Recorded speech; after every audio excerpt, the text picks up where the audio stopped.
Halo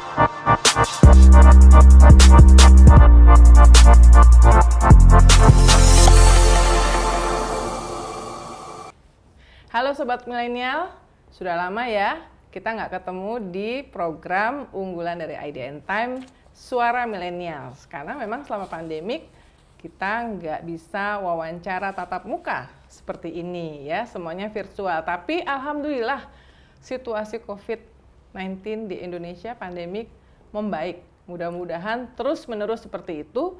Dan kita juga sedang di ujung dari tahun 2021.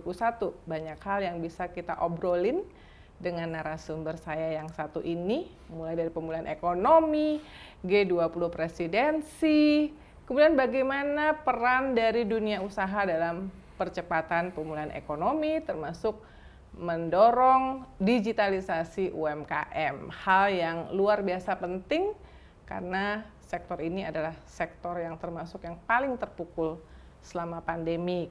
Nah, saya sudah bersama dengan Bang Arsyad Rashid, Ketua Umum Kamar Dagang Indonesia.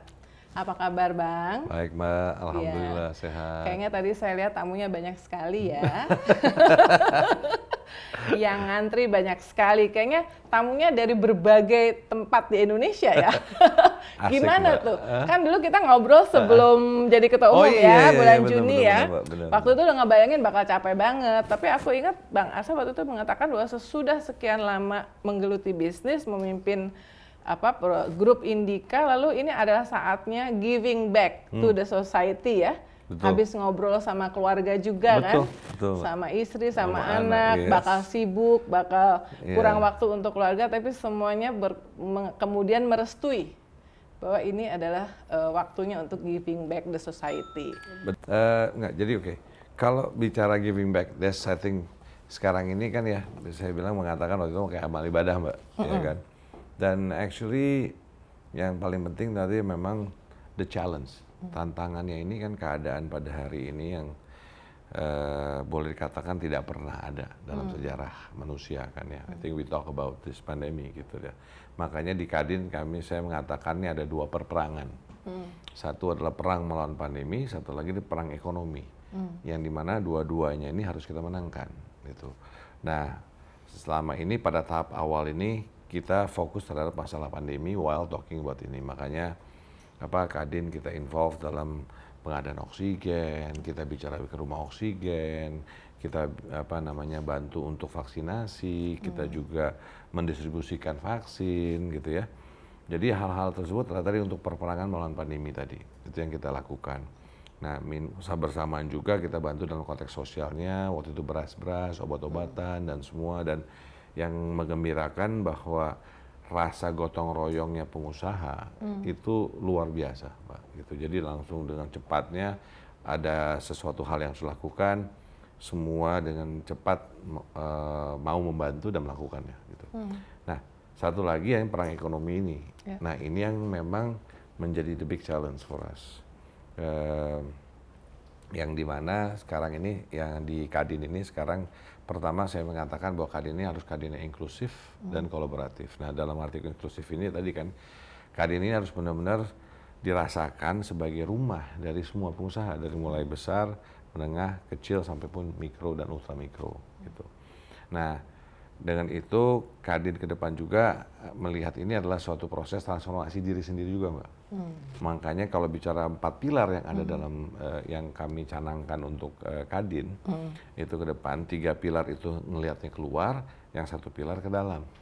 Nah, yang 1 ke dalam ini kita namakan sebagai internal organisasi dan regulasi. Jadi kita harus melakukan transformasi secara organisasi dan juga membereskan regulasi yang ada, tatanan yang ada, dan perintah undang-undang terhadap Kadin harus kita lakukan gitu ya. Nah, yang dimana di titik ini makanya our organisasi nih, Mbak, kalau boleh ngomong dikit tentang Kadinnya, itu mirror the government. Oh ya. Ya kan, jadi benar man to man marking. Apakah itu dari si kementerian? Jadi kayak shadow kabinet tapi dari korporasi. Korporasi, in a way gitu.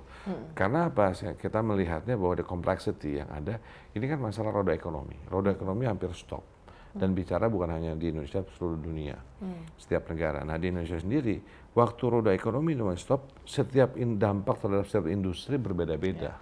Nah, untuk begitu akhirnya nggak ada istilahnya satu obat untuk semuanya. So there has to be every industry. Nah, tapi juga dengan kompleksitas keadaan hari ini, a lot of conversion di dalam namanya teknologi dan lain-lain, kadang-kadang tidak bisa diselesaikan oleh satu kementerian. Ya. Tapi ada satu permasalahan yang Bisa lintas menteri, makanya kita bikin mirror. Nah, habis itu bukan itu aja, ke DPR pun kita lakukan. Kita ada namanya mirror to the DPR juga, ya kan, dan semua. Jadi supaya tadi when we are trying to solve an issue ataupun mencari solusi ataupun bagaimana membawa polusi ke depan, kita bisa masuk dalam beberapa pintu istilahnya gitu. Nah, itu yang kita lakukan secara internal organisasi. Nah, sedangkan 3 pilar yang 3 lagi, yang pertama itu bicara mengenai kesehatan. Ya, karena memang ini adalah tulang punggungnya gitu. Kalau kita bicara hari ini kan, kalau kita nggak bisa menyelesaikan masalah kesehatan akan sulit. Tapi waktu bicara pilar kesehatan ini, kita bicara bukan hanya melihat industrinya. Karena kalau kita lihat hari ini, kemarin Mbak, waktu kejadian pandemi misalnya kita panik tuh. Mau pakai masker aja kan mesti impor. Ya kan? Belum awalnya, alkesnya belum, yang lain-lain lagi kan, terus belum obat-obatannya sebetulnya. Nah, ini harus kita antisipasi untuk jangan sampai bila ini terjadi ke depan kita nggak panik. Dan terjadi apa Mbak, waktu vaksin itu udah kita hebat, kita udah pesen dan segala macam, semuanya ini kita bayar segala macam. Waktu terjadi sesuatu di India dan kebanyakan produsen itu punya produksinya di India, dia langsung keep menahan gitu. Nah, ini kan bahaya. Jadi we have to have our own production plan. Kita mesti ada itu semua. Nah, tapi nggak bisa stop di situ, kita katakan. Kita harus mikirkan panjangnya. Panjangnya apa? Harus Indonesia sehat. Itu orang Indonesia yang sehat. Untuk orang Indonesia yang sehat, karena kalau kita bicara sekarang biaya BPJS sebagai contoh, itu biayanya naik terus kan Mbak? Ya kan? So, with that, bagaimana how to make sure jangan sampai kita harus bebannya tambah tinggi gitu. Untuk reduce, that's the only way is actually being healthy. Nah, itu juga jadi part of it is kesehatan dalam aspek untuk industrinya ataupun untuk orang sehat Indonesianya. Kayak saya ingat omongannya Menteri Kesehatan Budi G. Sadikin, mestinya kalau dari nama kementerian nih harusnya gue ngurusin orang sehat nih. Iya. Jadi udah sama nih ya. Sama. Terus yang pilar kedua, memperkuat ekonomi daerah. Jadi di sini bagaimana kita berupaya untuk memperkuat ekonomi daerah. Karena kalau ekonomi daerah maju, ekonomi nasional dengan sendirinya maju. Nah, ini juga kita melihatnya bahwa kita harus melihat tidak bisa ada solusi misalnya untuk pengembangan ekonomi dilihat dari secara nasional menyeluruh. Ya. Tapi kalau setiap daerah ada kekuatannya sendiri, apakah itu dari sisi resources-nya, ya kan, kekayaan alam di sana dan semua itu. Nah, setiap provinsi harus beda-beda. Kabupatennya pun bisa beda-beda dalam sisi prioritas. Istilahnya kalau ngomong sampai ke desanya pun bisa beda-beda. Nah, ini harus kita perkuat. Nah, bersamaan dengan ini, dengan adanya Undang-Undang Cipta Kerja, ya, itu kan juga salah satu upaya memperbaiki bagaimana ease of doing business, red tapes-nya. Nah, dengan begitu harapannya investasi akan masuk nih. Nah, waktu investasi ini masuk, harapan kita ini nggak boleh di wasted. Maksudnya wastednya gini, waktu pas investasi masuk, suatu perusahaan besar datang ke satu daerah, mau misalnya lah mineral ataupun yang lainnya. Nah, itu dari awal harus kita kawal. Kawalnya adalah apa? Bahwa perusahaan besar ini, pemerintah sekarang memberikan insentif. Masalah izin-izin, udahlah, don't worry, it's one door. Sekarang di BKPN dengan Kementerian Investasi kan, itu semua bisa. Nah, dengan itu kita mengharapkan bahwa ada komitmen dari si investor ini untuk membangun ekosistem. Jadi bukan hanya suatu CSR saja, tetapi bicaranya creating ekosistem untuk apakah itu dalam product cycle-nya, atau bicara dalam supply chain-nya, atau production-nya, supaya bisa ada IKN di situ, UMKM setempat bisa berjalan di situ, gitu kan, pengusaha-pengusaha daerah bisa ini, ya.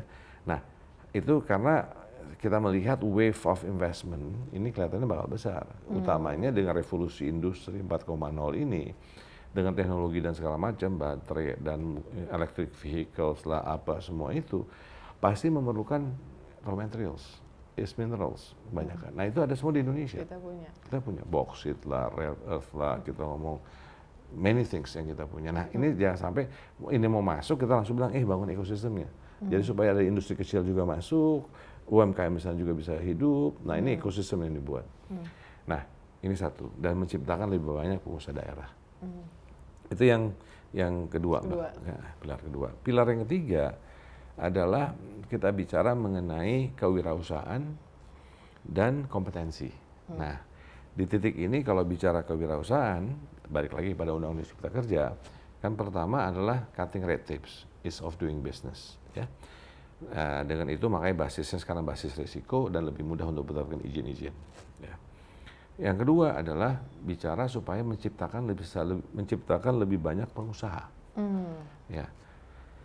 Nah, kenapa pengusaha harus diciptakan? Karena kalau pengusaha diciptakan, pengusaha lain menciptakan lapangan pekerjaan. Karena kan berapa banyak sih yang bisa kerja dengan sebagai PNS, TNI, Polri, di BUMN. Itu nggak banyak. Akan banyaknya di sana. Nah, tapi kalau bicara tadi juga, yang menariknya adalah bahwa the contribution of UMKM sebetulnya terhadap fondasi ekonomi itu penting sekali.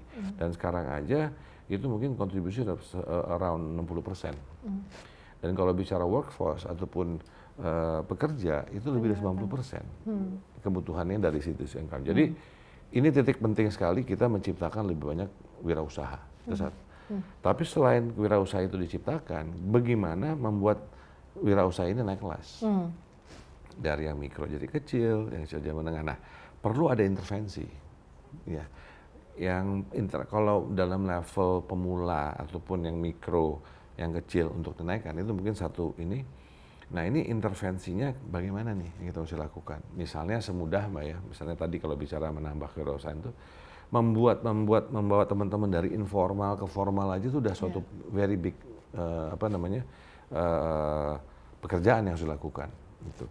Nah, dengan adanya sekarang itu NIB itu, dengan adanya itu dan juga plus bahwa sekarang bisa buat perusahaan entitas PT untuk UMKM misalnya yang kalau hukum. Nah, ini bisa mendorong nih gitu. Kayak kemarin saya baru ada sosialisasi dari Kementerian Investasi ya, bersama dengan Kementerian UKM dan Koperasi Mbak ya. Itu kan memberikan itu, dan dengan demikian mereka waktu dapat NIB bisa langsung dapat akses nih, akses kepada utamanya kan modal, yaitu apa seperti BRI lah, PNM lah dan lain-lain gitu kan, apalagi udah mulai bankable karena at least then you have to start karena selama ini nggak ada gitu kan. Nah ini awalnya, terus membuat upgrading dari situ mentoring, mentoringnya adalah yang paling utama adalah financial literacy. Tadi kan udah legalistiknya dianggap oke, kita juga mesti membantu yang namanya legal literacy lah dengan konteks tadi membuat perusahaan di situ supaya jadi informal formal. Lalu masukkan financial literacy supaya tadi pembukuannya ada dan semua. Dan sekarang ini dengan yang namanya cloud computing dan segala macam, sebetulnya bisa bayar Rp200.000 1 tahun, software cuma masukin keluar aja, keluar buku tuh Mbak gitu kan. Nah, itu dibentukkan financial literacy, and then digital literacy juga. Karena penting digital literacy ini untuk mana teman-teman yang pasarnya tadi hanya di Pekalongan misalnya jualan batik, tiba-tiba bisa jualan di nasional, bisa jualan ekspor. Hanya masuk dalam konteks digitalisasi tadi. Nah, jadi itu yang kita masukkan. 4 pilar itu. Ya, 4 pilar itu Mbak, dengan yang 3 tadi adalah itu. Satu lagi yang saya mau bicarakan dari sisi kewirausahaan tadi adalah juga namanya kompetensi. Nah, di sisi ini juga gerakan yang kita ingin yang ingin memastikan 2 hal, Mbak. Karena kita melihat ada 2 tantangan dari sisi mengenai kompetensi ini. Satu adalah dengan revolusi industri ini, apalagi dengan pandemi ini, akselerasi terhadap digitalisasi akan lebih cepat. Industri 4.0 akan lebih cepat, adoptionnya akan lebih cepat. Walaupun sekarang kita Indonesia tuh secara manufacturing baru 20% of our manufacturing yang udah adopting to 4.0. Di luar average 40-50%. Ya. Tapi berarti kan perusahaan Indonesia ini harus mengenjot investasi di teknologi. Ya. Tapi yang harus diperhatikan juga, once we invest in this teknologi dan kita lebih efisien, lebih efektif, lebih produktif dan lebih ini. Di sisi lain apa yang terjadi adalah the number of workers akan berkurang. Nah ini yang menjadi akan isu, tantangan. Nah di sisi inilah perlu ada reskilling, upskilling, ataupun membantu teman-teman pekerja dan buruh ini, selain upskilling ini, ataukah memberikan lapangan pekerjaan di luar Indonesia, ataupun membuat kesejahteraan itu dengan additional income untuk keluarganya. Ya contohnya kalau suaminya sudah bekerja, istrinya mungkin jadi UMKM bisa supaya ada additional ini. Ya. Nah, ini yang menjadi isu utama yang kita lihat menjadi tantangan. Karena kalau nggak revolusi industri ini bisa menjadi revolusi sosial. So that's for Kadin that's becoming Dan itu yang dibahas di Rapimnas juga. di Rapimnas juga. Bagaimana mendetilkan dan implementasi segala macam. Betul Mbak. Nah, nanti saya touch on Rapimnas sih. Karena apa? Karena dari 4 tadi itu pilar, apa namanya? Satu lagi saya mau bicara itu kompetensi adalah intinya vokasi. Vokasi. Oke. Nah, ini saya rasa PR buat kita bersama masalah vokasi ini. Karena saya pengennya kalau dari sisi Kadin ini melihatnya vokasi ini untuk sementara bisa yang dilakukan oleh swasta dan bersama dengan membuat vocational center dan segala sertifikasi semua. Tapi ujung-ujungnya Mbak, kita akan push untuk merubah sistem pendidikan. Karena kalau kita lihat jangka panjang, ini kan bicara link and match. Sebenarnya Pak Jokowi udah pernah beberapa kali ngomong juga ya, concern ada vokasi, Betul, makanya Mbak. Terus kemudian Swiss juga bisa menjadi referensi ya. Betul Mbak. Nah, tapi ini harus kita adopt menjadi yang namanya education system. Nadiem, Pak Menteri, Pak Nadiem udah is good sekarang ada link and match untuk S1 ya. Tapi yang paling penting ini yang SMA, yang SMP. Ya kan kalau di Jerman aja Pak, itu udah SMP kelas 3 dia keluar bisa kerja dulu. Karena itu udah skill. Terus dia balik lagi ambil sertifikasi untuk SMA yang dapat sertifikasi lagi untuk naik ke SMK-nya misalnya. Antar mau ambil lagi dia bisa ambil S1 dulu juga. Cuman by that gitu. Bisa kerja dulu, bisa ini gitu kan. Ini harus karena itu menjadi masalah ke depan kalau nggak kita rubah supaya link and match. So those are the 4 pillars yang tadi saya katakan. Nah dari situ kita bahas 17 program. Dari 17 program itu kita bahas lagi yang utamanya kemarin di Rapimnas kemarin kita mulai kick off juga yang namanya 5 working groups on that 17 programs. Nah 4 yang pertama tadi bicarakan masalah untuk kesehatan yang tadi itu untuk ini kan. Yang kedua bicara tadi ekonomi daerah dalam konteks itu. Ketiga adalah UMKM konteks digitalisasi dan lain-lain. Yang keempat adalah net zero desk atau net zero hub kita panggilnya. Karena di sisi ini ya ini juga kan kita baru aja balik dari COP26. For the first time Kadin juga memberikan position paper Mbak untuk COP26 ini. Jadi supaya pemerintah ada, swasta ada dan bagaimana alignment antara si swasta dan dengan pemerintah gitu ya. Nah, di mana kita sudah punya goal kan of net zero emission by 2060 gitu.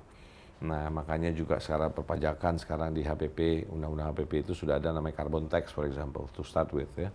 Nah, ini juga kita harus siapkan karena kan ya bicara kelihatannya lama nih 2060, tapi dari sekarang udah 2020. We are talking about 40 years. Sometimes you think 40 years is long, nggak. Seketika udah di sana. Tapi bagaimana untuk mengarah ke sana? Nah ini utamanya yang kalau yang besar-besar mungkin lebih mudah adapsinya. Tapi yang teman-teman UMKM, small medium enterprises, kita harus dikasih guidance, harus di-educate. Nah itu makanya Kadin bikin yang namanya net zero hub. Hub itu untuk bagaimana to cathers, mengeducate SMEs dalam konteks sustainability tadi. Nah, tapi sebelum ke Kadin, tadi 2 kali menyebut Undang-Undang Cipta Kerja yang diharapkan bisa menjadi benar-benar menjadi platform untuk mengarah ke sana. Aku jadi pengen tahu gimana tanggapan Bang Arsyad terhadap keputusan Mahkamah Konstitusi yang mengatakan dari prosesnya terutama inkonstitusional dan 2 tahun ini dikasih waktu 2 tahun untuk memperbaiki.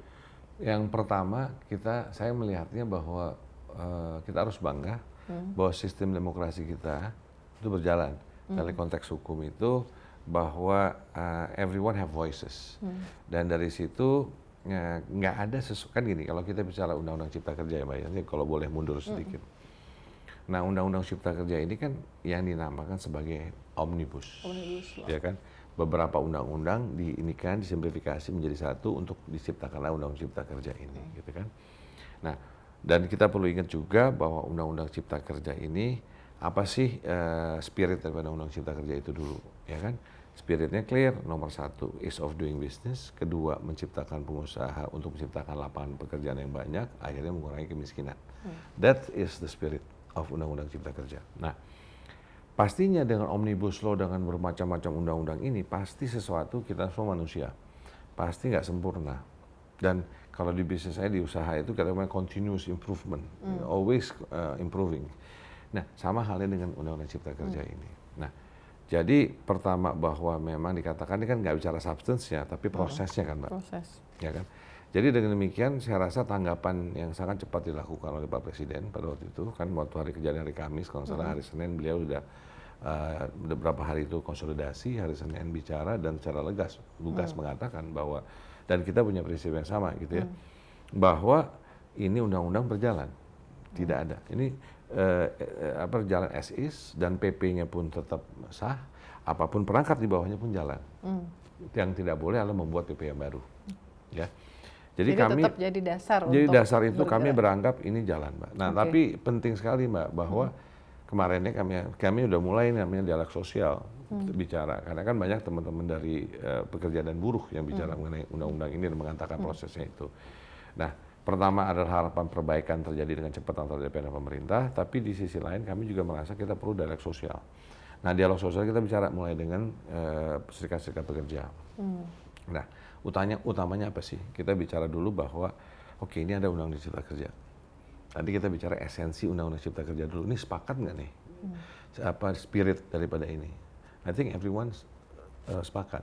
Kenapa? Dia bilang, ini kan ease of doing business, supaya investasi masuk. Setuju nggak kita investasi masuk? Kalau kita bicara merah putih, kita bicara untuk kesejahteraan bangsa. Ya kan? Saya ajak teman-teman bicara, saya bilang, sepakat nggak bahwa investasi itu membuat lapangan pekerjaan? Yes, ya kan.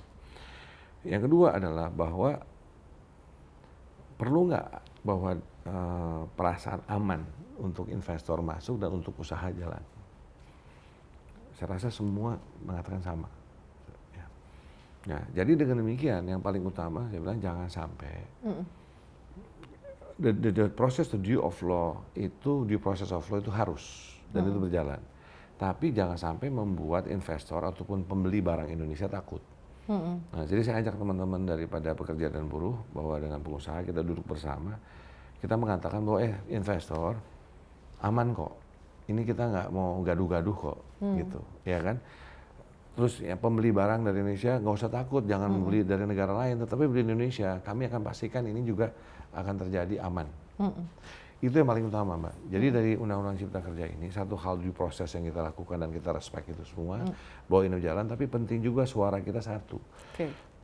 Bahwa tadi, kita ingin investment masuk ke Indonesia untuk menciptakan lapangan pekerjaan. Jadi kembali ke Rapor Kadin, saya juga sekalian ingin tahu apakah di sana itu juga masuk data-data, misalnya bagaimana mapping industri yang sudah mulai pulih, yang justru 2022 ini akan take off, dan mana yang masih butuh banyak support dan seperti apa support yang mereka harapkan.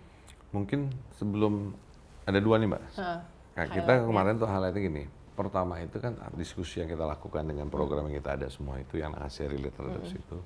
Tapi juga yang membanggakan kemarin kan alhamdulillah Pak Presiden hadir. Dan sebetulnya 15 menteri hadir. 15 menteri hadir yang masuk ke dalam business forum, ya, dan diskusi, conversation real, ini apa nih, gitu kan, yang harus dilakukan ya, dari konteks 4 pembahasan yang besar tadi, Mbak, sudah ya. Nah, kami yang paling, dan ditutup oleh Pak Wapres, yang dimana Pak Presiden dan Pak Wapres juga punya pesan gitu kan, yang menjadi PR buat kita juga, dan diberikan challenge, tantangan gitu ya. Nah, itu ada 3 tuh yang Bapak Presiden minta, Mbak, yang dimana akhirnya itu bagian daripada diskusi kita juga di dalam Rapimnas, ya.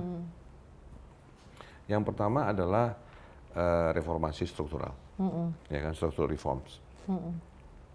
Dari aspek tadi, misalnya gimana nih Undang-Undang Cipta Kerja nih, gimana nih Undang-Undang HHP ataupun yang perpajakan, gimana nih OSS nih, ya kan, bagaimana nih gitu kan. Bagaimana itu adalah bagaimana proses implementasinya, ya kan, apa nih yang menjadi hambatan-hambatan yang ada perbaikan apa sih yang dilakukan gitu, dalam konteks structural reform ini, gitu, ya. And then apakah do we need more structural reform? What kind of structural reform yang ada? Nah, ini kan jadi PR buat kita. Dan Bapak bilang kan, mestinya Anda bisa beri masukan karena you are everywhere, Anda rumah ada semua. Nah, ini jadi PR kita. Jadi itu juga kita bilang sama teman-teman di provinsi dan semua, ayo bagaimana nih, tolong bicara sama kabupaten kota juga, pengen tahu nih. Karena tadi, let's say OSS kan Mbak, faktanya dan saya senang sekali Pak Menteri Bahlil dengan Kamla mengatakan kita belum siap, ini masih belum stabil nih sistemnya gitu ya.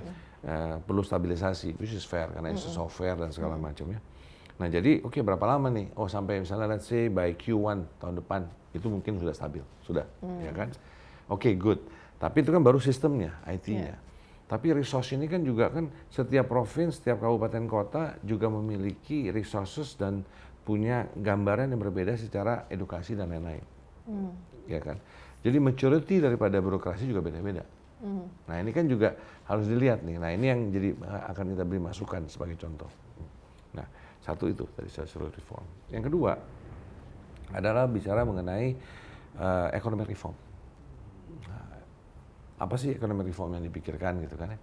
Jelas bahwa dunia ini atau the conversation globally itu adalah mengenai green economy. Ya kan? Tadi bahwa Indonesia sudah net zero commitment of 2060 of net zero. Tapi kan bukan bicara tapi how to create this green economy gitu kan. Yang dimana low carbon ya? Iya, low carbon green economy yang bicara di sisi itu kan bicara mengenai gimana kita punya carbon footprint gede sekali Indonesia, ya kan? Nah ini bagaimana nih carbon trading, ya kan? Makanya we are pushing carbon trading misalnya contoh untuk masuk stock exchange supaya ada nantinya Indonesian pricing mengenai hal itu semua. Satu itu, Mbak. Bicara juga mengenai energy transition, ya kan? Karena kan Kementerian SDM juga Pak Menteri sudah menandatangani proses energy transition yang akan terjadi, ya kan? Nah itu. Terus juga yang namanya green tourism ataupun eco-tourism, ya kan? Yang ini dikaitkan dengan supaya tadi pariwisata kita yang kita kekuatan kan culture dan juga nature-nya, gitu. Nah itu 3.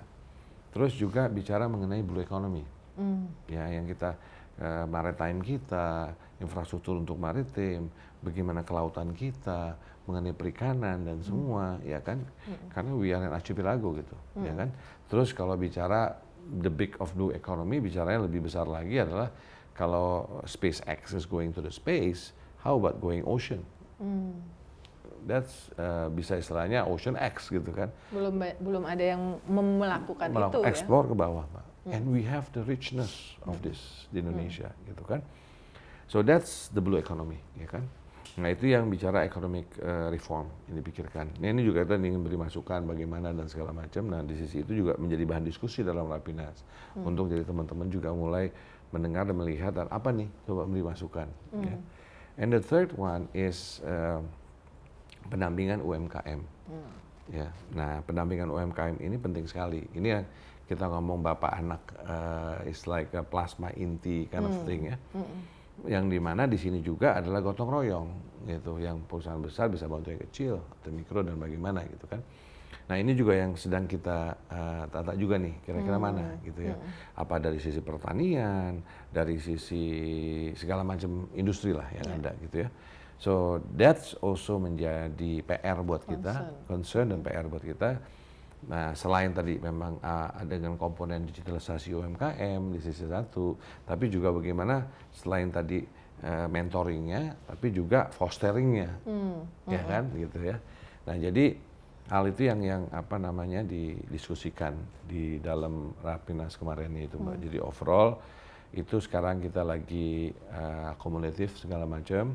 Selain of course dalam Rapimnas ini pasti membahas mengenai organisasi, karena ada perubahan struktur organisasinya, bagaimana juga menghilangkan dualisme yang ada gitu. Biasa ada yang klaim-klaim jadi kadin dan segala macam. Ini kan secara regulasi harus kita benerin. Gimana perlu kita mengedukasi dari mulai makanya gubernur, selalu tampil bupati. berdua ya?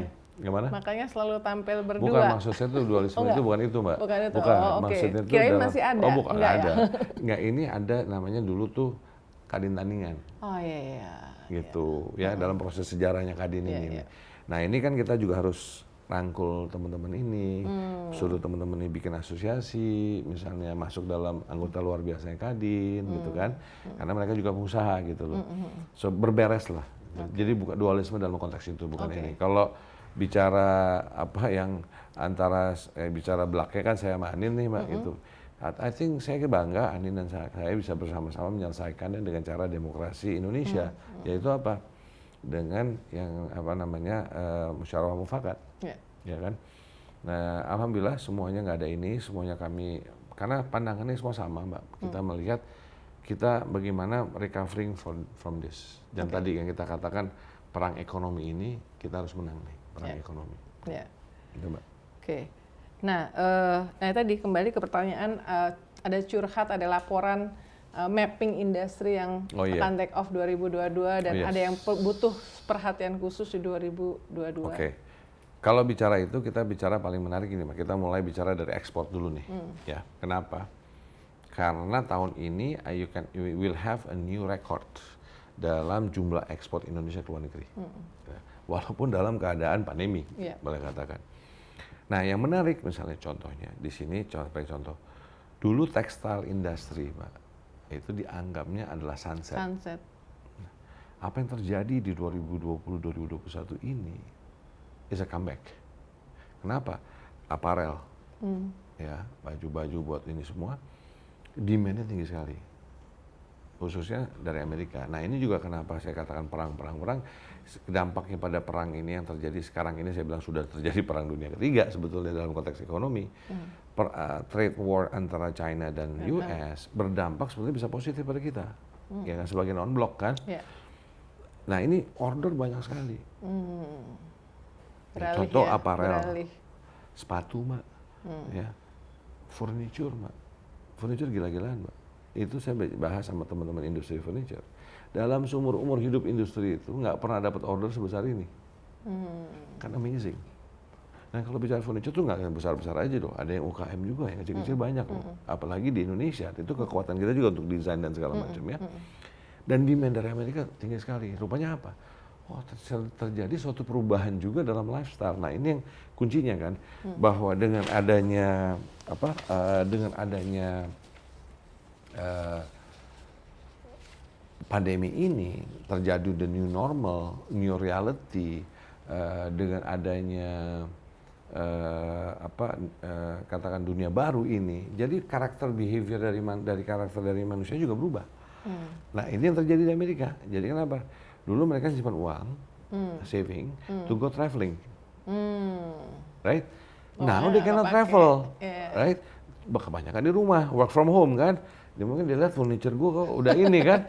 So what they do is they buy that, they buy clothing, they buy sepatu karena soal olahraga sekarang. Kebanyakan untuk ini. Jadi dengan bagian, you see that memang sudah terjadi fase normal baru yang dampaknya terhadap industri ini yang tadinya sunset industri mulai naik. As an example, ya kan, Mbak, ya? Naik, Mbak. Nah, itu yang terjadi. Nah, jadi sekarang itu mulai naik tuh industri-industri demikian yang tadinya losing industries. Terus kalau itu bicara untuk ekspor, ya. Nah, selain ekspor memang yang tadi bicara produk-produk kita juga ada komoditas. Komoditas juga ini lagi amazing, ya kan? Kenapa? Tadi we have actually today's energy crisis sebetulnya. Makanya harga batu bara tinggi, harga gas tinggi. Maybe mostly karena geopolitics. Ya kan? Karena geopolitics ini membuat harga energi tinggi gitu. Which is funny juga, Mbak, waktu kemarin kita dalam COP26 bersama dengan COP26, Europe is having energy crisis. Because the price of gasnya tinggi sekali kan. Putin menaikkan harganya. Nah, komoditis yang lain pun naik. Apakah itu the half of the bauxite, the half of the nickel dan segala macam. Semua juga emas pun naik dan itu semua kita ada gitu. Nah, ini juga membantu dalam konteks itu. Nah, terus bicara domestik, our market of domestic tetap besar. We have 270 million people. Ya kan? Jadi dengan jelas bahwa consumer within domestic aja juga tinggi. Mulai dari itu, nah, orang-orang kita juga dengan mobilitas ini juga lebih belinya apa? Cuman memang banyak kan larinya belinya dari online. Makanya kalau bicara digital businesses, waktu 2020 ekonomi contracted di -3%, si digital businesses naik 10% lebih. So digital is the foundation, saya mengatakan, of the growth, gitu kan. Ya, dari sisi digital ini baru masuk ke konteks makanan. Ya. Tapi juga kebanyakan jualan sekarang online dan segala macam, ya kan bisa orang mau go ini food apalah gitu ya. Dan banyak UMKM tuh. Nah di sini nih menjadi kunci Mbak. Kenapa? Satu lagi yang naik tinggi kan e-commerce, karena pembelian online kan. Ya. Yang menarik e-commerce ini kan kalau sebetulnya kalau kita bicara yang atau bahasa konvensional ya Mbak, ini kan mall gitu kan. Terus banyak toko-tokonya, ya kan. Nah jadi dan toko itu sekarang siapapun bisa buka toko di situ. Tiba-tiba marketnya udah Indonesia, bisa Asia gitu kan. Nah ini juga makanya tadi pentingnya digital literacy dan juga financial literacy untuk membuat teman-teman UMKM ini membuka toko-toko tadi di e-commerce ataupun yang lainnya. Nah kalau udah bisa masuk sana Mbak, mereka ini teman-teman juga bisa ekspor sebetulnya. Bisa terjadi. And that's happening sebetulnya juga bisa membantu karena bisa lebih mudah gitu kan. Nah, jadi kalau bicara the winning industry tadi itu sekarang juga kalau bicara motor juga mulai naik penjualannya karena PPNBM daripada pemerintah dihilangkan untuk sementara kan itu naik. Terus juga properti sudah mulai. Udah mulai raising Mbak, udah mulai. Saya juga was very surprised bahwa ternyata orang udah mikirin karena mungkin ya cuman mungkin ada perubahan juga nih dalam konteks berpikir bisnis dalam lifestyle. Tadinya beli apartemen, sekarang mau pengen supaya bisa nanam-nanam ya. Ya. Ya kan? Karena katanya penjualan yang peralatan berkebun naik selama pandemik. Karena mikirnya gitu kan, Mbak. Jadi sekarang pada beli tanah, beli ini rumah-rumah sana. Jadi banyak yang suburbs of Jakarta dan segala itu misalnya mulai itu di mana. Jadi properti itu mulai naik ya. Nah, jadi kalau dilihat signal-signal itu semua dengan tadi ekspor oriented untuk komoditas naik, ekspor yang itu juga naik, terus bagaimana domestic market mulai berjalan. For the first time kemarin macet saya seneng Mbak, biasa kita sebel kan, tapi you see, wow ini alive loh. Hotel-hotel penuh loh, di tempat-tempat tujuan wisata fully book, mungkin karena mereka mempercepat libur, tadi kan khawatir ada PPKM 3 kan, Nataru, jadi November Desember ini full. Dan sekarang ngapain kan, mau lebih nggak jelas kan, mau ke Eropa begini, ntar di sana seminggu lagi gitu. Di quarantine. Jadi di Indonesia aja. Iya Indonesia aja, which is good juga supaya domestik kita jalan kan. Waktu booming di Bali dulu Mbak, itu kan gimana yang ngebantu kan domestik tuh duluan. Jadi those are I think a lot of the winning industries yang ada, tapi memang kayak hotel ini adalah the last one yang mulai naik Pak. Ini berat mereka teman-teman ini ya kan. Yang pariwisata ya kan, apalagi kayak Bali gitu dampaknya itu dari pariwisata. Jadi nah ini yang memang masih terlambat, masih lambat karena masih ada rasa ketakutan, masih ada ini walaupun slowly ya. Jadi look at all those Mbak dengan optimisme yang ada. Q3 almost 3.5% economic growth turun memang dari yang 7 tapi karena tadi PPKM pemerintah looking at 4.5 to 5% untuk Q4 year on year. Tahun depan ngeliatin bicara di around 5 to 5.5%, malah saya lebih optimis. Kembali ke sebelum pandemik ya? Yes, saya merasa bisa lebih kita. Karena apa tadi? Karena it's just sekarang boleh mau bilang untung, mau bilang apa Indonesia, we are in a good position nih. Gitu. Jadi, nah ini yang kita nggak boleh sampai wasting our energy. Ribut-ribut di dalam gitu kan, tapi nggak mikirkan bagaimana nih kita bawa ekonomi ini supaya bergairah, supaya kesejahteraan ada, itu Mbak. Di pidato tahunan Gubernur Bank Indonesia dia menyinggung soal scaring effect ya, efek luka memar yang dialami oleh dunia usaha kan, dan bagaimana memulihkannya di level korporasi. Nah, apakah itu dibicarakan juga di Kadin dan apa yang dibutuhkan untuk memulihkan luka memar ini? Nah ini kalau bilang luka memar itu biasanya hutang Mbak. Ya. NPL ya? Ya kan bicara gini, pasti nggak mungkin nggak kalau berusaha itu pasti ada berhutang. Apa itu modal kerja, apapun untuk capex ya, capital expenditure. Nah jadi dengan jelasnya lah, misalnya contoh dengan kejadian kemarin mendet begitu, kontraksi ekonomi 2020 turun sedemikian rupa, dengan jelasnya terjadi kegoyangan. The lifeline of blood gitu Mbak, itu kan adalah uang, working capital, itu yang paling kunci. Nah, Jadi sebetulnya dari semua ini yang paling penting adalah how to make sure every business itu memiliki modal kerja.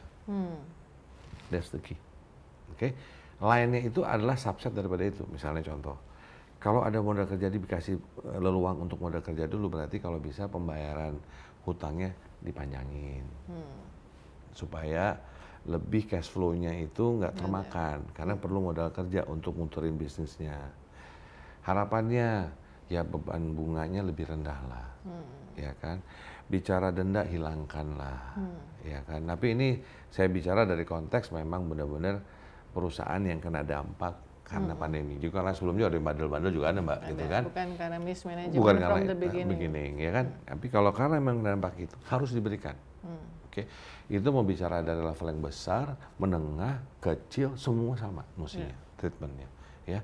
Karena ya itu perlu working capital tadi untuk melusing itu tadi. Nah, apalagi misalnya bantu insentif, misalnya listrik, Mbak. Ya bisa nggak pembayaran listrik untuk yang teman-teman UMKM atau mana itu diperpanjang dulu. Supaya tadi balik lagi supaya punya modal untuk berputar modal kerjanya gitu kan. Contohnya. Terus bicara mungkin kalau bicara pajak juga misalnya tax carry loss forward-nya itu kan arti kata tuh mana losses yang bisa dipegang tuh berapa lama habis loh, Mbak. Ini diperpanjang lah gitu supaya dia bisa membawa ini sebagai pengurang terhadap yang namanya beban pajak itu gitu. Nah, itu yang kita bilang kasih dong insentif itu gitu kan.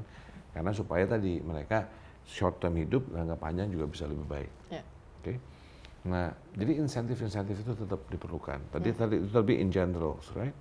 Baru kita ngomong specific industries. Nah, specific industry kita lihat mana specific industrinya. Contoh, kalau bicara misalnya lah mebel, balik ke mebel tadi. Ini mau ekspor. Kadang-kadang engkel untuk yang ada alat besi itu belum ada di Indonesia. Itu mesti impor. Nah, kalau impor tapi untuk reekspor, mestinya nggak usah dikasih beban bea lah. Ya kan, asal di reekspor. Fair kan. Nah, jadi ini kan membantu teman-teman ini untuk bisa gitu. Ini udah disampaikan ke pemerintah dan responnya gimana? Positif, Mbak. Semuanya ini saya sangat I'm very happy. Misalnya contoh ya, saya merasa bahwa berasa sekali bagaimana kita ingin membuat namanya Indonesia Incorporated. Ya, saling bekerja sama antara swasta dan pemerintah, hands on hand. Bukan berarti kita setuju semua sepakat dengan pemerintah, tidak. Kritik harus kita lakukan semua, tapi semua membangun gitu ya.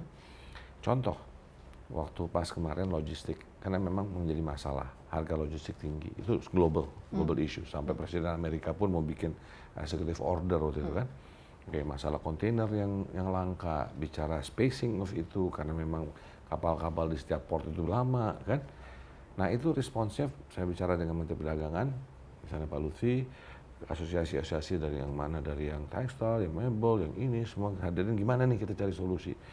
Terus oke, Pak Lutfi mencari untuk kontainernya, tapi gimana nih untuk spacingnya, untuk shipnya, panggil Menteri Perhubungan, kita adakan diskusi di sini untuk mencari solusi. Kadang-kadang ada solusi yang bisa didapatkan langsung, atau ada solusi yang memang harus diproses. Contohnya, kalau mau jangka panjangnya nantinya nih, kita ini sekarang kalau mau kontainer ataupun logistik ke Amerika bolak-balik, ya space-nya kita beli bersama deh, Indonesia yang beli, Indonesia Incorporated. Nanti karena kalau belinya besar, discounted price. Habis itu baru teman-teman UMKM sekarang ambil. Kan kita we are not competing in the logistic, we are competing in the products. Tapi kalau untuk ke sana kenapa tidak gitu. Nah, daripada sendiri-sendiri harganya mahal, misalnya gitu. Nah, itu keluar tuh, Mbak, misalnya contoh ya, dan respons daripada pemerintah cepat gitu, diskusinya langsung, yuk gimana nih, oke kita potong ininya gitu. Jadi so far I see sangat responsif. Sangat responsif untuk mencari solusi. Sekarang kita ke G20, kita presidensi, dan kalau saya monitor dari agenda-agendanya, peran dari Kadin itu besar. Tapi mungkin bisa spesifik apa yang akan dilakukan oleh Kadin untuk menyukseskan G20 presidensi Indonesia. Ya, yang datang dari negara berkembang, which is kemarinnya kan Pak Jokowi handover di Italia, dari Italia ke Indonesia. Nah, jadi ini monumental sekali. Nah, untuk itu apa sih monumentalnya? Ada dua. Satu, apa yang Indonesia bisa bawa ke dalam conversation atau agenda ke dunia. Contohnya, Bapak akan masukkan UMKM sebagai agenda utama situ. Terus yang kedua, digitalisasi untuk UMKM, gitu juga. Sustainability yang masuk isu agenda. Jadi conversation itu akan terjadi di dalam agenda-agenda itu, agenda G20. By the way teman-teman, tadi sebelum wawancara ini kami semuanya dan Bang Arsyad juga sudah swab antigen. Oh iya. Ini udah SOP sih selama pandemik, setiap kali ketemu tatap muka kayak gini harus swab antigen. Ngobrol di kafe aja teman-teman swab antigen ya, biar tidak ada dusta di antara kita. Iya, sudah kebiasaan. That's the new normal, Pak. The new normal. Oke, balik ke G20 tadi. Sorry nih, batuk. Nah, G20 tadi, jadi itu G20-nya. Nah, tapi itu kan eventnya memang di akhir bulan Oktober. Ya. Nah, tapi seperti Pak Presiden mengatakan waktu di Rapimnas juga ini nantinya ada 150 event menuju ke sana. Setahun ini ya. Dalam setahun ini ya. Nah, di sini kan judul daripada si G20 ini Recover Together, Recover Stronger. And that's the ininya. Nah, untuk itu Kadin diberikan tanggung jawab untuk yang namanya B20-nya, B20, the business, ya kan? Jadi ada G, the government, B is the business. Tapi selain itu, mesti tahu bahwa ada yang lain juga, ya kan? Ada di Y20, Youth 20, ada the P20, the Parliament 20, ada yang, ya ini ada nih, ada juga V, Values 20, gitu kan? Nah ini kita juga melakukan bahwa, we need to have an alignment juga nih. Supaya nggak silo ya, supaya nggak silo sendiri gitu. Contoh lah Mbak, kemarin aku ngobrol dengan Y20 ya, misalnya dengan Y20 dengan V20 ya. Nah V20 itu dia bilang gini, kita juga mesti bawa ini issue of values ke dalam yang namanya G20 ini, because we believe that, I personally believe that, and kalau kita membangun suatu entitas atau partnership ataupun apapun, itu harus ada common values dulu. Karena kalau nggak ada common values, kita nggak akan ketemu nih, gitu kan. Nah, jadi kenapa nggak put values as a centered di dalam konteks G20 ini apa, gitu. Nah, Indonesia kan we have a very good value namanya Bhinneka Tunggal Ika, unity and diversity. Let's push this value sebagai the global value of G20, misalnya contohnya, ya. Karena tadi G20 ini kan bermacam-macam nih. 20 negara ekonomi terbesar di dunia yang datangnya dari negara berkembang, negara maju, ada yang China, ada India, ada US, ada Indonesia, kan? Afrika Selatan. It's a very semua kontinen, Mbak. Ya. Nah, so there should be yang united itu the center of the universe, which is the values, gitu contoh. Ya. Nah, tapi bicara mengenai B20 sendiri, kita sebagai Kadin menyiapkan waktu diskusi Pak Presiden, apa sih bottom line-nya? Satu, we bring the conversation of negara berkembang ke dunia. Tapi yang paling penting, baliknya UUD, Mbak. Ujung-ujungnya duit. How do we bring money in as investment? How do we take this sebagai revenue masuk ke pemerintah? Dengan apa? Dengan pariwisatanya, dengan event-event ini berjalan. Nah, ini yang paling lebih penting. Bagaimana ini bisa menjadi... Ini yang crucial sih, karena saya meliput G20 beberapa kali ya, mulai dari yang 2008 di Washington DC, Pittsburgh, Toronto, London ya. Waktu itu tuh selalu concernnya adalah, ini apa sih ngumpul-ngumpul nih? Masyarakat, tapi kita jadi tuan rumah, bakal keluar duit banyak untuk jadi tuan rumah. Dalam kondisi pandemik, rakyat akan bertanya, apa manfaatnya buat, nah itu yang harus dijelaskan dan dibuktikan. Betul, Mbak. Nah, makanya tadi saya bilang ini, dan Bapak Presiden sangat concern ini. Bapak bilang ya, oke, event satu hal, agenda kepada dunia satu hal, conversation itu bukan intelektual kita terhadap dunia. Tapi yang paling penting apa yang bisa kita dapat, kata Bapak. Simple, Bapak bilang. Bagaimana kita mesti mikirin nih, supaya misalnya ini Bali, ada acara di Medan, di sini, yuk turis masukin. Supaya bikin event-event di sana. Makanya ada 150 event, supaya tarik dari luar semua, supaya masuk. Kalaupun yang CEO-nya masuk, bawa investasi dong. Kita kasih lihat nih, provinsi ini. Jadi mereka juga ngeliat untuk mengajak mereka, sekalian ada di Indonesia, datang deh ke tempatnya untuk investasi nantinya. Kan itu ya, ujung-ujungnya, Pak. Harus ada strong engagement ya, termasuk ke lokal ya. Sangat, Pak. Nah, di sisi Kadin sendiri, kita melihat ini sebagai event seperti Asian Games, Pak. Kita bilang ini kita nggak bisa, ini kan waktu itu Asian Games is a sports gitu kan. Ini is a business or government, is a policies, right? Tapi gimana membuatnya jadi fun juga, Mbak. Tapi membuat ini juga menjadi daya tarik kebersamaan Anda. Contohnya apa? Nanti Kadin akan membuat, kalau di mana Asian Games itu ada apa namanya, kayak the simbolnya Mbak, apa gambar apa tuh kayak Logo maskot. Maskot. Nah, ini juga mesti ada maskot. Habis gitu maskotnya B20. Buat B dan C2 ya, kita ngomong di B20 kan. B20. Habis itu kan sama Mbak, negaranya sama. Oke, kita mau bikin competition. Kita open competition, kita bilang, cari gambar yuk untuk yang maskot-maskot ini. Untuk setiap negara apa-apa. Habis gitu kita minta UMKM bikin Mbak. Itu waktu itu kan, wah bisa bikin bajunya, bisa ini. Jadi supaya juga ada, ini memang syukuran bersama loh gitu. Ya kan, nah jadi dengan itu this creating sesuatu jadi ekonomi. netes ya rezekinya ya, trickle down efeknya ada. Karena itu kan kalau meetingnya sendiri cuma ngobrol-ngobrol doang Mbak, istilahnya conversation. Dan tapi, foto bersama. Foto bersama. Tapi yang penting lihat tadi Bapak bilang yang paling penting itu itunya. Gimana nih create ini? Oh dibikin acara ini ya kan. Oh dibikin digital hub, dibikin CEO summit. Nah kita akan buat summit Mbak. Kita akan buat insya Allah Kadin insya Allah akan bekerja sama dengan World Economic Forum. Kita bikin kayak event di Davos, tapi di Bali. Yang dimana kita akan ajak teman-teman CEO di sana. Jadi conversationnya bisnis gitu. What's real, apa yang ini, kita mau ajak mereka masuk ke Indonesia. Harapan kita every provinces daripada Kadin juga akan memberikan suatu presentasi mengenai kekuatan ataupun what they can actually offer. Jadi bisa jadi etalase ya ke dunia ya. Dunia. Oke. Nah, tadi udah jelasin ya soal UMKM. Nah, tadi saya ingin memperdalam satu pertanyaan soal ekonomi digital ini ya, yang memang akan menjadi kunci dan pandemik ini adalah buktinya ya. Setuju. Persisnya apa yang kayak semacam quick win lah yang bisa dikerjakan bersama di Kadin. Ya. Pertama gini, sejak dengan kepengurusan baru ini, kita membuat 2 badan baru di dalam Kadin. Satu namanya Badan Keuangan Digital, or Badan Fintech. Ya. Satu lagi Badan Pengembangan Ekonomi Digital. Oke. Dan yang saya minta duduk di kepala Badan Fintech ini adik saya Pandu. Ya. Karena dia juga Pandu Syahrir, dia kan di Aftek juga dan semua. Dia bilang udah yuk kita buat ini. Kenapa dipisah antara 2 ini? Karena ini lebih more regulatory rather than this. Ya. Nah di sini kita ajak yang ikut berpikir dan berkontribusi di sini Andre Goto, dirutnya, dia jadi kepala badan di sini.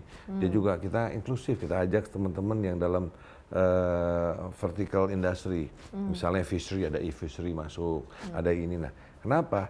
Karena kan ini semua kan setiap industri akan di-disrupt sebetulnya, ya kan? Jadi itu juga masuk ke dalam ini. Nah ini supaya juga membuat mulai mapping gitu.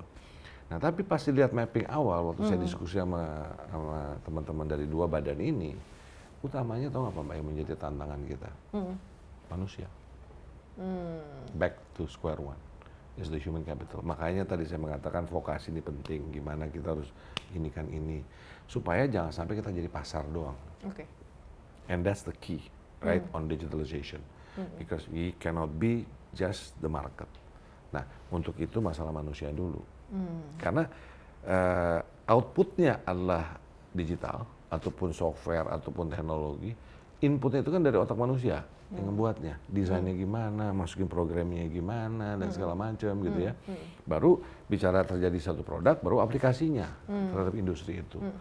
Nah, so the core of it is that gitu ya. Makanya saya setuju sekali bahwa contohnya Ibu Sri Mulyani katakan ya, pokoknya yang lain saya rem, tapi kalau yang digitalisasi, infrastruktur digitalisasi saya bangun terus. Karena saling kita mengerti bahwa juga the infrastruktur untuk digital itu perlu juga. Ketinggalan kemarin. Iya, perlu ada. Nah itu harus kita invest.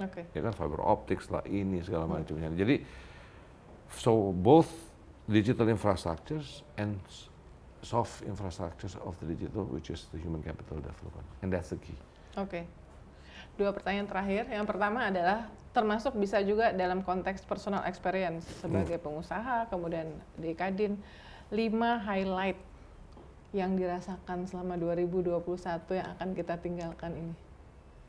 Oh, apa yang what on top of my mind gitu Yeah. dalam 2021 ini. Heeh. Nomor satu, kalau oke, number one I always in my mind is we have a new reality. Ya, di mana saya mengatakan pada diri saya sendiri, saya bilang, how we have to accept this new reality. That means we are gonna live atau hidup bersama pandemi ini.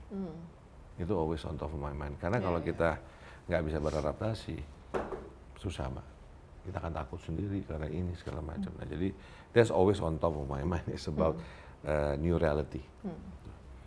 Yang kedua adalah sebetulnya kalau saya ngeliatnya dari sisi spiritual. Wah, ini kita tamparan nih. There's a lot of things yang mungkin kita sebagai manusia take it for granted terhadap namanya nature, terhadap namanya hubungan, apresiasi terhadap komunikasi. Kan dengan adanya shutdown begini, Mbak, tutup begini semua ini, basically kita entah sosial, nggak ada sosialnya. Terus kita terhadap nature, ternyata nature nggak dirusak begitu tanpa dengan less mobility ternyata lebih bagus. Ya kan, orang baru merasa kesehatan gimana nih, menjaga kesehatan, imunitas lo jagain gitu kan. Berjemur, Berjemur ya kan, berjemur ya kan, semua udah mau buat kesehatan, Mbak, gitu kan. Jadi udah mikir, so that was, saya merasa a slam of spirituality yang terjadi dalam diri itu. Karena kebetulan saya juga kena kan, Mbak.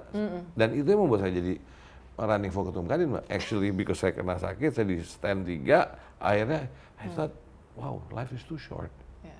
Oke, 2. Yang ketiga adalah basically I see, kalau saya ngeliat kan yang saya pikirin karena di Indonesia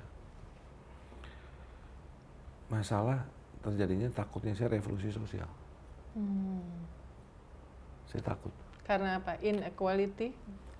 Karena tadi yang saya katakan bahwa terjadi revolusi industri yang adaptasi terhadap teknologi, yang Terus akhirnya kemudian mengurangi tenaga kerja. Kalau tidak ditangani bisa create social unrest. Yes, tanpa kita sadari. Dan kalau sadari kan orang, wah udah bikin teknologi, tiba-tiba at the end of 10 years, we got so many people yang nggak out of work karena skillnya nggak ada, nggak cocok. Itu ketiga on top of my mind. Yang keempat on top of my mind, always selalu udah ngomongin negatifnya revolusi sosial, selalu mikir positifnya gitu. Always in my mind, gimana ya Indonesia emas 2045? Oke. Apa yang saya bayangkan Indonesia di 2045 gitu. Orang Indonesia kayak gimana ya? What do we see gitu? Apakah Jakarta masih Jakarta gitu kan? So I want to really see, makanya ini saya renungkan dan saya ajak bicara sebetulnya dengan teman-teman di Kadin. Saya bilang, saya ini yang 4 ini saya ngasih contoh dikit, Mbak. Saya bilang sama teman-teman, ini gue pikir kayak naik bus nih, saya bilang. Kalau saya nanya, kalau mau naik bus, saya bilang, pas naik bus, lu pikirin nggak siapa supir ataupun kondekturnya? Dia tanya. Enggak, paling kita liatin aja kondekturnya, nggak orangnya agak sopan-sopan, aman lah, pasti punya kan. Dia bilang, kondektur pernah mikirin nggak? Ya paling kita lihat aja, kalau ini sebelin aja kan kondekturnya. Nah yang paling penting itu apa waktu naik bus? Jangan salah bus. Bus ini mau jalan traiknya kemana? Tujuannya. So sama dengan negara ini, kita ini penumpangnya semua. Kita pembayar pajak, sama dengan naik bus, bayar tiket pajak. Presidennya siapa? Ya itu pilihan nanti. Ya, kayak supir bus kan kita juga nggak mikirin, Mbak. Asal kita tahu punya SIM segala macam, udahlah dia bisa lah mau jalannya lewat tol, lewat jalan arteri apa, tapi tujuannya ngerti kita ke sana. Konektornya siapa kita nggak mikirin juga. Nah, yang lebih penting adalah bagaimana memastikan Indonesia mau kemana. Yang tadi saya katakan 2045, kita pikirin itu sama-sama. Sampai saya mikir, sampai ke teman-teman pekerja buruh, saya bilang, kebayang gak sih pekerjaan buruh di 2045 kayak gimana? So this is the question yang harus kita jawab supaya kita punya tahu tujuan yang sama menuju ke sana. Apa itu? Nah itu yang saya kebayang terus, Mbak, 2045 Indonesia. By then maybe I'm really very ini, Mbak, ya, kalau mau hidup juga alhamdulillah kan gitu. Tapi that's for our kids. That's the next generation. Gitu. last but not least, saya kebayang terus dengan value Indonesia of Bhinneka Tunggal Ika, Mbak. I wish we go back, bahwa kita respecting, menghargai satu sama lain. Itu saya pikirin terus, saya mikirin gimana ya supaya making sure values of Bhinneka ini bisa long lasting terus, sustainable. Karena banyak tantangan ya berapa tahun terakhir, intoleransi apa Yes. segala macam. Yes, Mbak. Jadi kalau ini kan saya Mbak nanya, so those are the 5 top things in my mind that I've always been thinking about. Reflektif sekali ya. Oke, terakhir karena kita ngomong juga ke audiens milenial, sekarang banyak sekali usaha rintisan atau startup dan milenial tuh luar biasa ya, bikin segala macam lah, bidang lingkungan, apa segala macam. Kita punya program selama Desember ini one-on-one climate change action tiap hari, ketemu sama anak-anak muda yang benar-benar doing yang real ya untuk menyelamatkan bumi dan bikin. Nah ini juga. Ini apa yang bisa dilakukan untuk mensupport mereka dari Kadin nih? Oke, ada 2 Mbak. Gini, yang pertama, saya mau Kadin ini akan mendorong yang namanya membuat perusahaan sosial, gitu dulu. Ini kenapa? Karena Indonesia belum ada entitas perusahaan sosial. Di Amerika ada, di Singapura pun ada, di mana-mana negara udah. Padahal Indonesia ini Pancasila. Menurut saya Pancasila itu is not finance first or social first, or capitalism or socialism, but it's actually in the middle. That's ekonomi Pancasila. Nah, social enterprise is right there sebetulnya. Itu apa? Memikirkan sesuatu gotong royong dan memikirkan sesuatu yang impactful socially atau secara environment. Ya, entitasnya belum ada Mbak di Indonesia. Nah ini kita mau dorong pembuatan PT sosial. PT Genomic Solidaritas Indonesia itu sosial. PT GSI, Mbak, itu dari awal memang saya membayangkan ingin menjadi contoh membuat PT sosial. From the very beginning. Karena nggak ada kita yayasan. Yayasan is very philanthropic. Kalau ini enggak, you create profit untuk sustainability yang dibalikan uangnya itu untuk misi sosialnya. For the impact gitu. Nah jadi karena sekarang uang filantropi Mbak di dunia ini pun sudah mulai sedikit. Kenapa? Orang-orang nggak mau filantropi lagi, maunya social enterprise. Supaya sustainability-nya ada. Jadi uangnya dengan berputar terus, nambah terus. Jadi apa yang dilakukan dengan uang 5 ini, dampak ke depannya itu besar. Kalau yang 5 filantropi hilang habis. Kalau ini nggak, 5 ini bertumbuh dan bisa membuatkan dampak sosial yang lebih besar lagi. Dan that's was the answer untuk millennials, untuk Gen Z dan semua anak-anak saya bilang, Pak, we don't have a social enterprise entity di Indonesia. Di semua negara ada. Jadi ini social enterprise yang akan mendukung niat-niat yang memang bagus dan bisa impactful. Yes, impactful. Karena this is the entity, the right entity untuk yang namanya social enterprise. Itu satu, ya. Terus yang juga menjadi dorongan untuk anak-anak kita millennials dan semua adik-adik kita ini semua Mbak, adalah bagaimana Kadin juga mengajak untuk membangun kewirausahaan tadi. Makanya di dalam Kadin tadi gini Pak, di Kadin tuh dulunya ada namanya Wakil Ketua Umum Bidang UKM dan Koperasi, ya kan, seperti kementeriannya. Akhirnya kita ganti. Dia bilang kewirausahaan aja, karena koperasi seentitas. Ya kan, UKM itu kok dibikinnya seakan-akan membedakan yang besar sama yang kecil sih. Kan semua wirausaha. Cuman ada yang memang omsetnya masih kecil, ada yang omsetnya besar. Perbedaannya cuma itu kan. Gitu. Nah, jadi balik ke the millennials, and that we are doing all digitalization. Kita melakukan kewirausahaan tadi. Kita membangun namanya wiki SME gitu ya, untuk supaya bagaimana kayak Wikipedia gitu Mbak, tapi untuk membangun entrepreneurship, jadi kayak wiki entrepreneur. Nah ini kita mau create juga Nah ini semua harapan kita nanti adik-adik ini bisa kita meng-create ekosistem, tapi kan apa namanya intervention ataupun disruptionnya harus dilakukan oleh adik-adik ini. Yang kita lihat ini ada masalah ini nih gitu untuk bantu UMKM misalnya. Why don't we help together misalnya brandingnya, untuk ininya, untuk apanya lagi gitu kan. Nah jadi hopefully more of the ecosystem yang akan di-create oleh Kadin, yang mana juga makanya banyak teman-teman yang kita masuk ke perusahaan yang juga backgroundnya adalah digital, gitu kan. Dengan harapan tadi, karena saya percaya sekali akselerasi frog leap-nya Indonesia untuk langkah maju ke depan supaya lebih cepat, itu adalah digitalization. And our millennials are able to do it. And I do believe that. Dan, tapi ini juga Mbak, kalau mau pesan buat millennials juga one thing. Jangan lupa dengan nilai-nilai Indonesia. It's our kekayaan. And that's what makes us different.